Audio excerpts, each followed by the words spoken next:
Hello there. Over the last few weeks, we've been looking at various aspects of the castles of Wales and how they developed. Basically, a castle was a carefully planned fighting machine. Its main aim was to hold and to control conquered territory. But it was also a place where people had to live. And first of all today, we're going to take a look at everyday life in the medieval castles of Wales.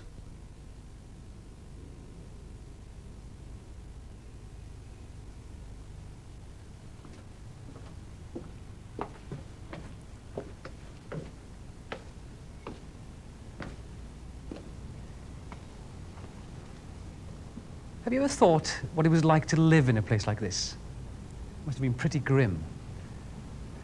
It was dark and gloomy the best of times, but during the long winter nights, the cold and damp must have got everywhere. After all, much of the castle was below ground level. The dungeons, cellars and torture chambers were often simply hewn out of the rock below, and life was never comfortable there.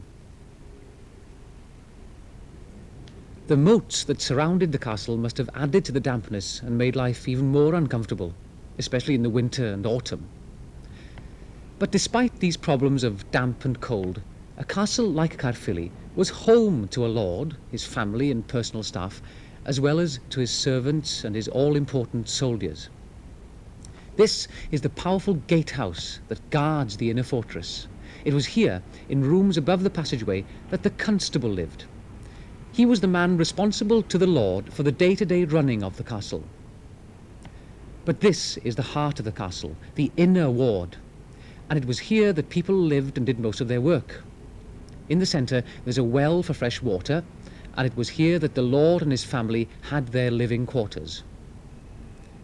This is the most important building in the whole castle, the noble Great Hall, where the lord and his closest associates ran the affairs of the local area. This is where he held court and met his tenants to collect their taxes and to hear their complaints. It's also where great feasts were held at certain times of the year, and where the lord and his family ate their meals each day, together with the servants and soldiers. As a matter of fact, many of the soldiers and servants also slept in the Great Hall each night. The floor was covered with straw, so it wouldn't have been too uncomfortable. And remember, it was always warm in the Great Hall, and in a cold, damp castle, that was very important. This is a reconstruction by an artist called Alan Sorrell of what the Great Hall at Conwy Castle might have looked like in 1285 when it was first built. There's a meal in progress, and you can see the noblemen with their families and guests eating at the top end of the room. We call their table, for obvious reasons, the high table. The walls are brightly decorated and banners hang from them, and on one side you can see the all-important fireplace. In one of the towers close to the Great Hall, the lord and his family would have their private rooms. This was usually in a tower that faced the south and got plenty of sunlight. This main room was called the solar, and this is because it faced the sun in order to get as much light and warmth as possible. In nearby towers, the knights and officers of the court would have their living quarters. In another tower, close to the hall, the lord would store his money and his treasures, together with important papers, and, surprisingly perhaps to us, supplies of salt. You see, in the 13th century, that is after 1200, salt was very valuable because it kept food fresh. In fact, it's said that one tower at Caerphilly was full of nothing else at one time. Now each day started with the dawn in a castle like Conwy or Caerphilly. At daybreak, the servants started preparing the main meal of the day, which was usually eaten between 10 and 11 in the morning, which is very early to our eyes. There was bread to be baked, and meat, herbs and vegetables to be prepared and cooked. Once a week, on Friday, they ate fish, which they kept in special ponds or in the moats around the castle. And with their meals, the noblemen and their families usually drank wine, which came from France, while the soldiers and servants would have beer or mead, which is made from honey. By the way, sugar was very scarce, so honey was used a lot to sweeten things. In a large castle like Conwy, in addition to the soldiers who were mainly bowmen, there were also watchmen and castle servants. In addition to all these, there was also a smith, a mason, a carpenter, an armourer, and a priest too, who was known as the chaplain of the castle. But don't think that there were lots of people here. There weren't. The castle was planned so that it could be fully manned by a mere 30 men, and only 15 of these were crossbowmen. The whole purpose of a well-designed castle was that it could be defended by a relatively small number. If there was trouble, the English king could always send in reinforcements from outside. If he did, the troublemakers usually ended up here. This is the prison tower. This is the lowest window in the prison tower, but the dungeons themselves came much lower down in the building, far away from light and fresh air. The holes you can see in the wall held the floor, which was above the dungeons themselves. To get at them, you went through a trap door cut into the floor itself, and down into the murky depths. Neither light nor warmth could ever get through to the prisoners below.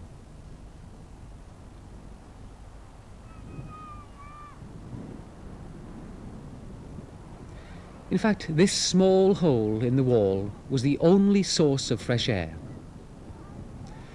But Conwy Castle wasn't built simply as a fighting machine, although it was superbly designed from a military point of view.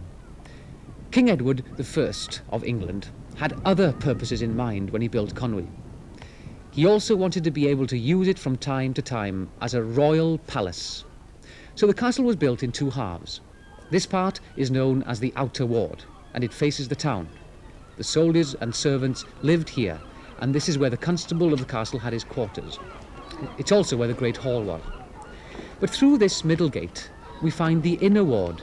This is the second half of the castle, where the royal apartments were, and the towers here were fitted with specially slender turrets from which the royal banners could fly when the king was in residence. And this is another feature of castle life. There was always an awful lot of climbing to do up and down the towers. The steps are rather like a corkscrew, aren't they?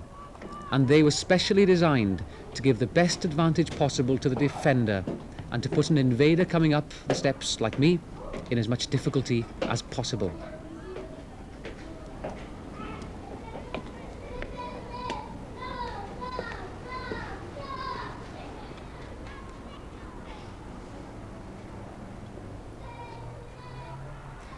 When you reach the top of Conwy's towers, you have a very fine view of the town below. Although the buildings down there are fairly new, the streets clearly show the original plan of the town, and of course the splendid town walls are still intact and in surprisingly good condition. The town was important to King Edward because the people who lived there could service the needs of the garrison in the castle. What's more, large amounts of land all around Conwy also belonged to the town's people, so their fields and animals could provide essential food for the soldiers in the castle. But they tended to keep their barns well inside the walls of Conwy. This was to prevent the Welsh from stealing the grain. Inside the town's walls, in addition to houses and barns, there were shops and a marketplace. There'd also be a blacksmith, a baker, a tanner, and other craftsmen. And of course, Conwy had its port, which was especially useful in times of siege. And it had a brewery too.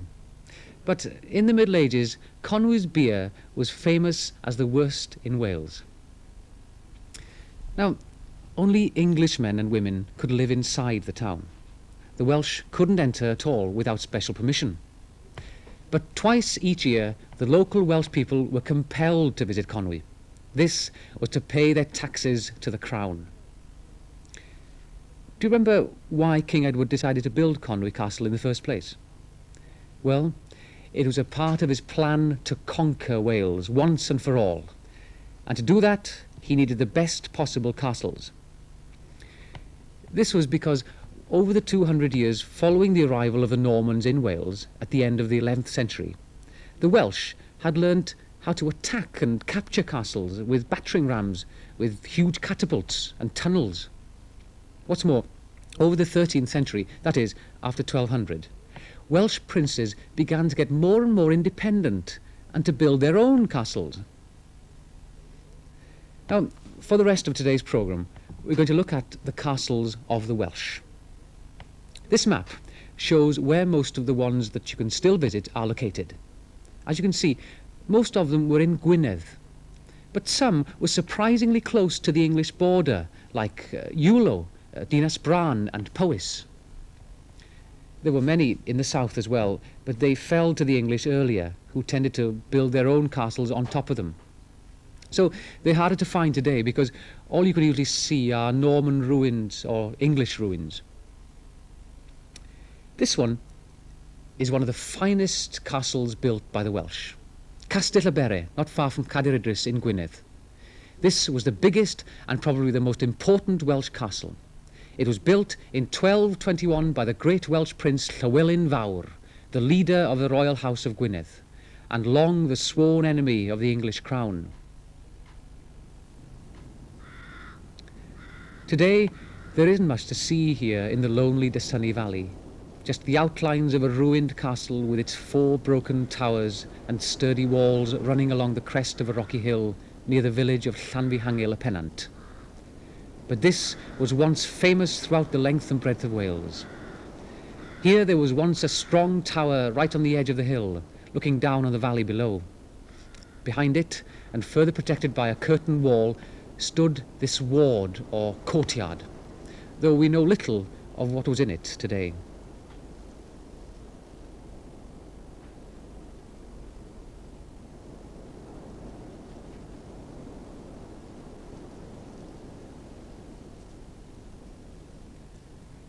At the centre of the castle stood the keep, and below it was the outer ward where the well still stands today. This outer ward was overlooked by several towers and further protected by a curtain wall and by this powerful gatehouse. If we look out from it, we can see just what a superb site this castle occupied, overlooking as it does the long flat valley below. The castle was carefully designed to take full advantage of its position running along the top of a long rocky hill. To do this needed very skillful planning, and although he was far from being as wealthy as the English king, or even the Anglo-Norman barons of the south, Llywelyn Fawr brought craftsmen in from outside Wales to work on the castle's construction. It's even possible that Englishmen were paid to bring their expertise along. When finished, it was undoubtedly a fine and powerful castle, and at the National Museum in Cardiff you can see several interesting remains of the specially sculptured stones that originally decorated the castle. In fact, Castell y Bere was famous throughout Wales in the 13th century for its beauty, and it became home to a host of princes. The most famous was probably Llywelyn's younger brother Dafydd, who lived here for a time. But it was also a fine fighting machine, and during the national uprising of Llywelyn Fawr it played its full part.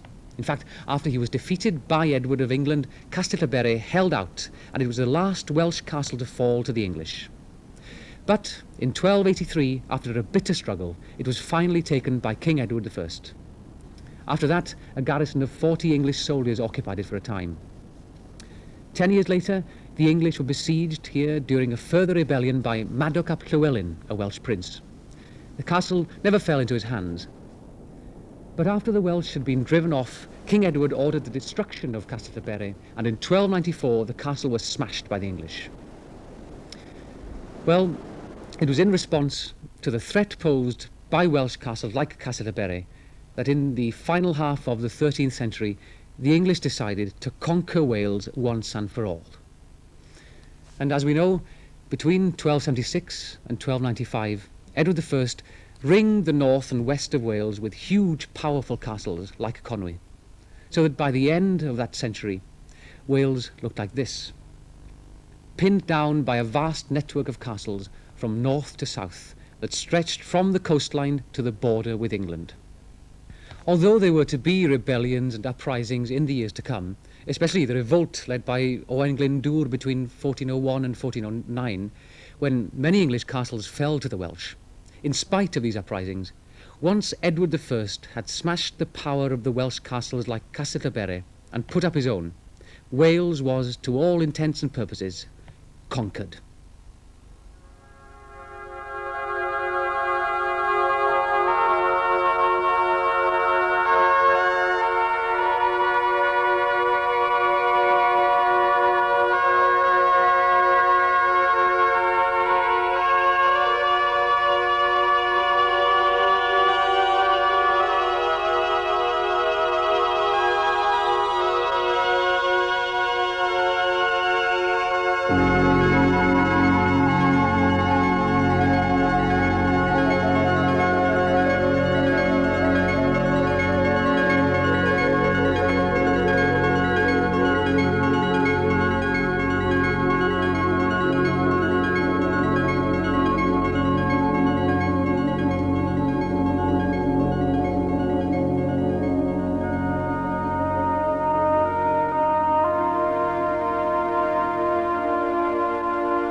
and the time is approaching 11 minutes to 12.